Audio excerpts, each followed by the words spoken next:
Hi, my name is Yeshiel Panchia. I am one of the two runners-up for the 2019 Yeshiel Panchia Awards, along with Jamaine Krige. I entered the Yeshiel Panchia Awards with Jamaine primarily because we wanted to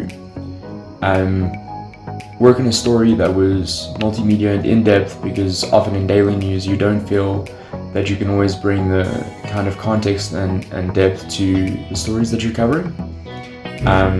So this allowed us the opportunity to do that, but mainly why we entered was because we both worked extensively around xenophobia and issues around xenophobia and migrants in South Africa and refugees, and we had this sensation that very little of the work that we've done was having a market impact. It wasn't something that we're seeing results with changes in attitude, changes in policy, and we thought that the Yeshiel Panchia 2019 Awards would be an opportunity for us to approach this topic, very significant topic, from a different direction, and also deal with and bring to the fore particularly the issue of statelessness, which is something that is hugely underrepresented in the news.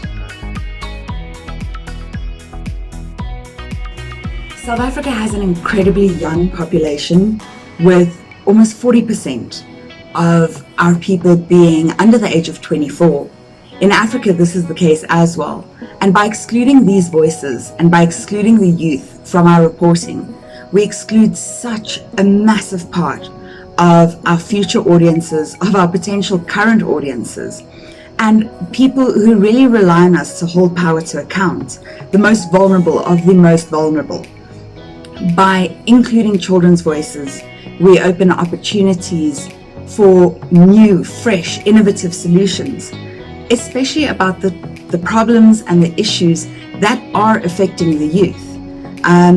Personally, I know that incorporating children's voices is one of the most challenging but most rewarding things I've ever done.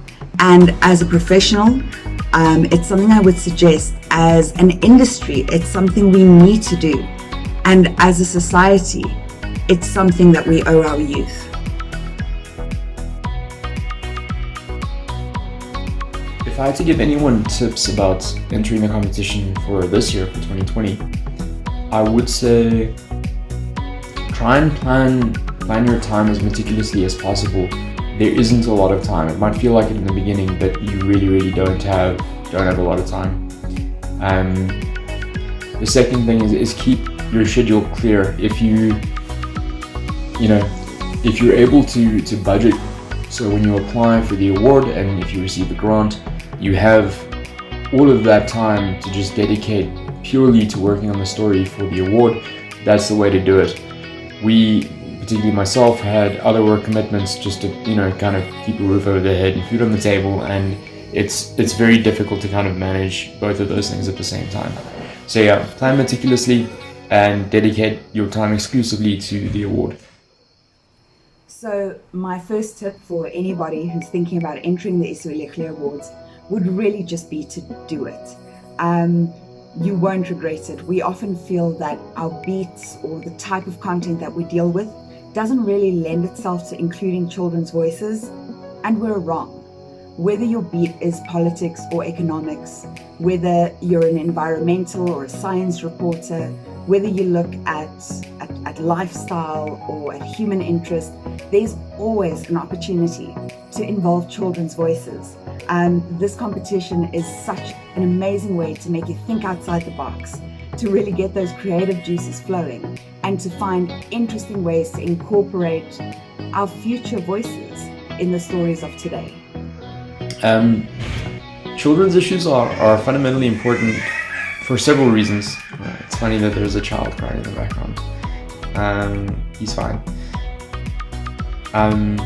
For several reasons. The one is an issue of representation. So children in particular, children's voices aren't commonly heard in news reporting.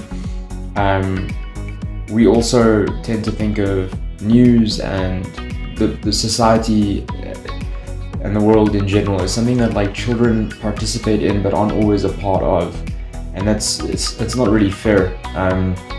So it's very often the case that children's issues are ignored, and how just the impact of events affects children is often. In a continental competition of this scope and caliber, it's always such an honor just to be counted among the finalists, let alone the top 3.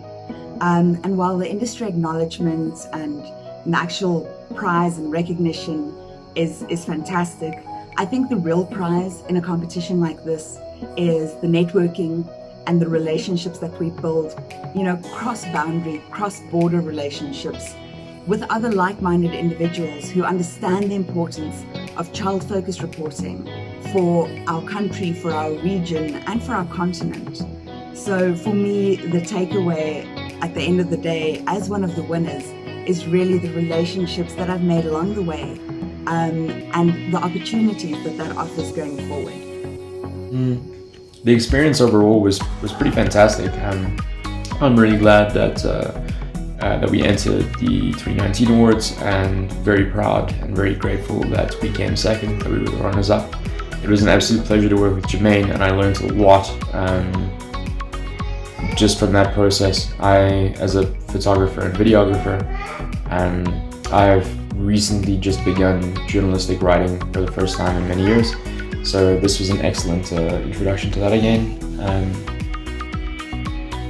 The experience was positive, and it was a very rewarding story to work on, and the only hope that I still have for it is that the story continues to grow legs, that other journalists and media become interested in the plight of stateless children in South Africa, and that at some point, hopefully, reporting on these issues begins to have an impact on society in some form or the other, whether it's just more compassion, or whether we end up seeing state focus on policy issues and implementation issues in the country.